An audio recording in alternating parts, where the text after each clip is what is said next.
어느 나라나 국뽕은 있지만 중국은 특히 심합니다. 2010년대부터 중국에서는 정부의 입김이 들어간 중뽕 영화들이 기록적인 흥행을 달성했습니다.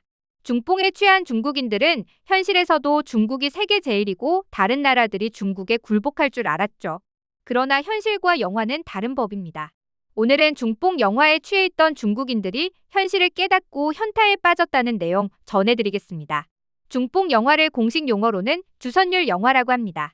덩샤오핑이 남긴 말을 보면 이 용어의 의미를 알 수 있는데요. 중국의 좋은 점을 홍보하는 것은 모두 주선율이다. 공산당의 이념과 정책을 널리 알리는 한편 무엇이든지 중국이 제일이고 다른 나라는 모두 중국보다 한 수 아래라는 내용의 영화를 말하는 것이죠. 지난 2017년에 개봉한 전랑2는 대표적인 주선율 영화입니다. 2015년작인 전랑의 속편인 이 영화는 중국군의 특수부대 출신인 렁펑이 아프리카에서 내전이 벌어지자 반군에 맞서 싸운다는 내용의 액션 영화입니다. 약 340억 원의 제작비가 투입된 대작으로 할리우드 블록버스터처럼 화려한 액션과 커다란 스케일을 선보였죠. 여기까지는 괜찮은데 문제는 지나친 국수주의와 타국 비하로 점철된 영화 내용이었습니다. 내전이 발발하자 미국을 비롯한 다른 나라들은 모두 철수하는데 오직 중국만 동포를 구하기 위해 군대를 보냅니다. 미국을 비롯한 서방 세계는 비겁한 도망자이고 중국은 아프리카의 구원자라는 식입니다. 심지어 반군 대장이라는 자는 중국은 유엔 안보리 상임이사국이기 때문에 중국인을 건드리면 안 된다는 소리나 합니다. 주인공 렁펑의 활약상도 황당하고 유치하기 짝이 없는데요. 중국군의 강함을 상징하는 인물인 그는 총을 든 해적들을 맨손으로 제압하고 로켓탄을 침대 매트리스로 막아내는 등 무슨 슈퍼맨처럼 활약합니다. 아프리카를 비하하는 것도 문제입니다. 영화 배경이 아프리카인데 어느 나라인지는 나오지 않고 그냥 아프리카로만 나옵니다. 아프리카 대륙에 수많은 나라가 있건만 영화 제작진에게 그런 사실은 중요하지 않았던 모양입니다.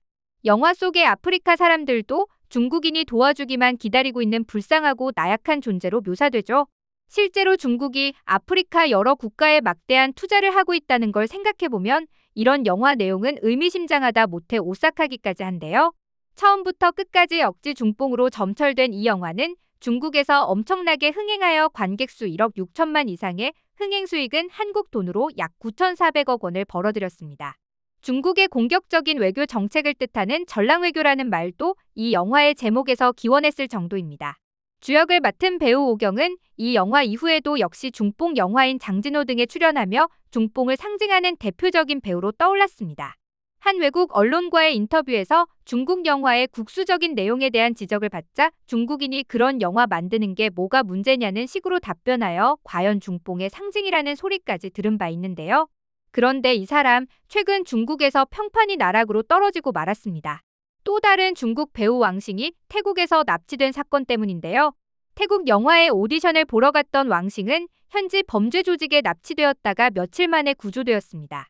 생명에는 지장이 없었지만 머리를 빡빡 밀고 초췌한 모습이었죠. 최근 미얀마, 라오스, 태국 등 동남아시아 국가에서 중국인들을 대상으로 한 납치 및 인신매매 사건이 자주 발생하고 있는데 왕싱도 그런 피해를 입은 것입니다. 이 사건은 중뽕 영화에 취해 있던 중국인들이 현실을 깨닫게 되는 계기가 되었습니다. 전랑2와 같은 중뽕 영화에서는 중국군이 자국민을 보호하기 위해 목숨을 걸고 싸웁니다. 영화 속 주인공은 외국에서 위험할 때 중국 여권을 꺼내면 아무도 못 건드린다고 당당하게 짓거리기도 했죠. 그러나 현실에서 중국인들은 샌드백 신세입니다. 지난 3월에는 미얀마 미야와디에서 납치 피해자 7,000명이 구출되었는데 이 중 4,800명가량이 중국인이었습니다. 현지 경찰들은 아직도 수천 명의 중국인들이 모처에 감금되어 있을 것으로 추정하고 있는데요. 왕싱도 자기가 갇혀있던 곳에 다른 중국인이 50명 이상 있었다고 증언한 바 있습니다. 이렇게 많은 중국인들이 피해를 입고 있는 현실에서 중국 여권을 꺼내면 된다는 대사는 공허하기만 합니다. 현타에 빠진 중국인들은 중뽕 영화에 출연하고 무책임한 대사를 짓거린 오경에게도 책임이 있다며 비난을 퍼부었는데요. 오경이 여권을 들고 있는 사진을 합성하고 여권 오빠라는 별명을 붙이는 등 대대적인 공세에 나섰죠. 일부 네티즌들은 오경의 아내가 운영하는 SNS에 몰려가 당신 남편한테 동포들을 구해오라고 하라는 등 조롱과 비난조의 댓글을 달기도 했습니다. 당사자인 오경은 왕싱 사건은 물론이고 이후의 비난에 대해서도 침묵으로 일관하고 있는데요. 중뽕 영화로 스타가 되고 어마어마한 돈을 번 그가 중국인들이 피해를 입는 사건에 대해 아무 말도 하지 않고 어떠한 행동도 하지 않는 것이 실망스럽다는 반응이 많습니다. 중국 언론은 이번 사건을 보도하면서 영화 속 메시지와 현실의 괴리가 사람들의 분노를 일으켰다고 지적하기도 했죠. 사실 중국인들은 이 사건이 일어나기 전부터 중뽕 영화에 실증을 내고 있었습니다. 지난 2023년 개봉한 지원군 웅병출격이 흥행에 실패한 것만 봐도 알 수 있는데요. 유명 감독 청카이거가 연출한 이 영화는 6.25 전쟁을 다루고 있는데 제작비가 한화 1,100억 원이나 투입된 대작입니다. 전작인 장진호가 중국 박스오피스 역대 1위 기록을 세운 바 있어서 현지에서는 큰 기대를 받았는데요. 중국 정부도 이른바 항미원조 70주년을 기념한다며 관영 언론까지 동원해 이 영화를 대대적으로 밀어주었죠. 박스오피스 1위를 당연히 차지할 것 같았던 이 영화는 그러나 경쟁작이었던 결려반석, 전인포, 영년조혼 등의 영화에 밀리면서 흥행에 실패했습니다. 결려반석은 범죄 스릴러, 전인포 영려조혼은 로맨틱 코미디 장르의 영화라는 점은 시사하는 바가 큽니다. 중국 관객들이 중뽕 영화를 보면서 애국심을 고취시키는 것보다는 재미있는 장르의 영화를 보는 쪽을 선택한 것이죠. 특히 중국 젊은이들은 청년층이 취업난과 저임금에 시달리고 있는데 정부는 70년 전 전쟁을 다룬 영화나 홍보하고 있는 작태에 분노를 금치 못했다고 합니다. 이런 민심은 영화 평가에도 반영되어 지원군 웅병출격의 더우반 평점은 6.9점에 그치고 있습니다. 댓글을 보면 패왕별이를 연출한 청카이거가 이딴 영화를 만들었다는 게 믿기지 않는다는 반응이 많습니다.